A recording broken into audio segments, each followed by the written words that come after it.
اہل ورا و زہد قیامت کے دن اللہ کے ہم نشین ہوں گے۔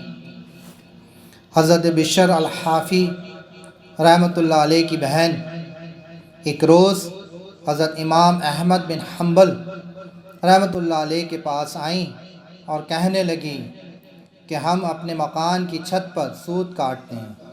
تو ظاہریہ یہ ایک فرقے کا نام ہے کہ مشعلیں گزرتی ہیں جن کی شعاعیں ہم پر پڑتی ہیں، کیا ہمارے لیے ان کی شعاؤں میں سوت کاٹنا جائز ہے؟ تو حضرت امام احمد بن حنبل رحمۃ اللہ علیہ نے پوچھا کہ تم کون ہو؟ انہوں نے جواب دیا کہ میں بشر الحافی کی بہن ہوں۔